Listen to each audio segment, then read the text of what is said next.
मोहम्मद औरंगजेब साहब की जो आप बता रहे थे, बड़ी पॉजिटिव बात है कि वो एक एनेबलिंग एनवायरनमेंट इस वक्त देना चाह रहे हैं। ओवरसीज़ इन्वेस्टर्स का एतमाद भी यहाँ डेवलप हो रहा है, लेकिन एक पॉलिटिकल अनरेस्ट बहरहाल अभी मौजूद है और उनके खदशात भी अपनी जगह सही हैं। इसका मतलब ये फिस्कल ईयर थोड़ा चैलेंजिंग ही रहेगा और इसमें हम कोई बड़ी इन्वेस्टमेंट इन इन्वेस्टर्स की तरफ से उसकी तवक्को ना रखें जब तक हालात बेहतरी की तरफ नहीं जाते। 2 4 5 माह का अरसा इतना लग ही जाएगा इस इन्वेस्टमेंट को अट्रैक्ट करते करते।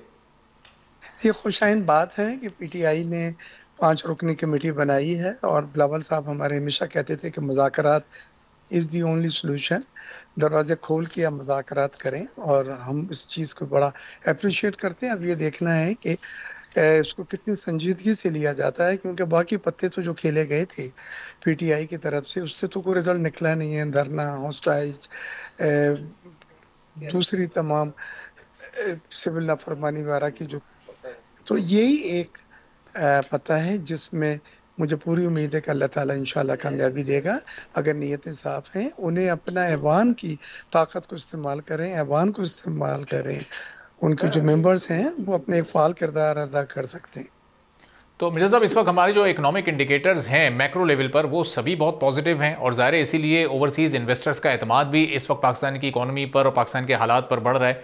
अब ये आने वाले दिनों में मज़ीद कितनी स्टेबिलिटी की तरफ ये जाता हुआ सब कुछ आप देख रहे हैं और ये इन्वेस्टर्स कितनी बड़ी इन्वेस्टमेंट पाकिस्तान के अंदर ला सकते हैं जिससे हमारी ग्रोथ भी बढ़े, हमारी एक्सपोर्ट्स में भी खातिर ख्वाह इजाफा हो। जो ट्रांसफॉर्मेशन प्लान प्राइम मिनिस्टर बनाए बैठे हैं अगले चंद एक सालों के लिए, 5 से 10 साल का वो प्लान है, वो कामयाबी के साथ आगे बढ़े। कितना इस वक्त ज़रूरी है अगले 4 से 6 माह इन तमाम हालात में?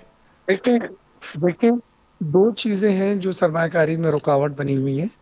एक हमारी पावर कॉस्ट है जो 9 सेंट्स की मांग रहे हैं। वो इन्वेस्टर्स ने भी यही कहा है, जो 25-26 रुपये बनती है, और फेडरेशन ऑफ पाकिस्तान कॉमर्स ने भी यही कहा है, और जनरल बिजनेस कमेटी भी इसी लेवल के ऊपर जो रीजनल कॉम्पिटिटर्स की कॉस्ट है वो मांग रहे हैं। दूसरी हमारी जो गले में चीज़ फंसी हुई है, वो मार्कअप रेट बढ़ाए थे इन्फ्लेशन की वजह से जो 22% तक पहुंच गए थे, वो कम होकर 15% आए, लेकिन हमें सिंगल डिजिट चाहिए। तो इस बार जो रिव्यू है स्टेट बैंक की मॉनेटरी पॉलिसी का, उसमें 2% और कम करने का गवर्नर स्टेट बैंक ने इंदिया दिया, इशारा दिया है। तो ये मोर और लेस उसी लेवल पे आ जाते हैं जो डिमांड किया जा रहा है।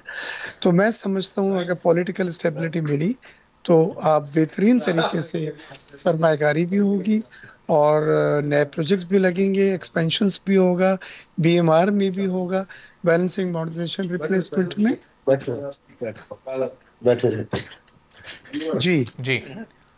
तो मिर्ज़ा साहब, कोई खुशगवार सरप्राइज हमें नई मॉनेटरी पॉलिसी में मिल सकता है? 2-3% का कट डाउन तो हर एक प्रेडिक्ट कर रहा है, लेकिन गुंजाइश 2% का मॉनेटरी पॉलिसी में 2% का है। अफरात ज़र 7% हो गया है, लिहाजा अब कोई जवाब नहीं है मार्कअप को इससे ऊपर लेके जाना है। तो रियल इंटरेस्ट रेट अभी भी कैबोर जिसको कहते हैं कराची इंटर बोरिंग रेट, वो 12 और 13% पे आ गया है। तो ये जब गुंजाइश भी मौजूद है हुकूमत के पास, 15% है, लेकिन उसके बावजूद कैबोर जो है वो कैबोर आ गया है 12% के ऊपर, जो बड़ी खुशाइन बात है। और इससे ये पता चल रहा है कि सिंगल डिजिट जहाँ से बढ़ना शुरू हुआ था दोबारा इंशाल्लाह वहीं पे आके ख़त्म होगा। चलें, ये वाला इशू तो रिजॉल्व हो रहा है, ये अंडर कंट्रोल आ रहा है, आहिस्ता आहिस्ता सिंगल डिजिट की तरफ इंटरेस्ट रेट आ रहा है। लेकिन ये जो 9 सेंट पर बिजली वाला मामला है, जब तक ये लाइन लॉसेज नहीं कवर होते, जब तक रिकवरीज को नहीं बढ़ाया जाता, उस वक्त तक तो ये बहुत मुश्किल है कि ये हदफ हासिल किया जा सके। ये टीएनडी लॉसेस में तो एक लंबा प्रोसेस है, लेकिन जो नेगोशिएट हुए आईपीपीस, 5 आईपीपीस को टर्मिनेट किया है, 18 के साथ टेक एंड पे शिफ्ट हुए फिक्स कैपेसिटी चार्जेस के मुकाबले में। एक बोगास वाले में टैरिफ कम कर रहा है। कोयले के जो प्रोजेक्ट हैं गवर्नमेंट के, पंजाब गवर्नमेंट के, वो मुकामी कोयले पे कन्वर्ट हो रहे हैं। चाइनीज़ की जो प्रोजेक्ट हैं उनको 3 साल का मॉनिटोरियम दिया है, रिपेमेंट पीरियड का क्रेडिट बैंकों ने। तो ये सब चीज़ों से कॉस्ट कम होगी। सब्सक्राइब करें और बेल दबाएं ताकि कोई खबर रह न जाए।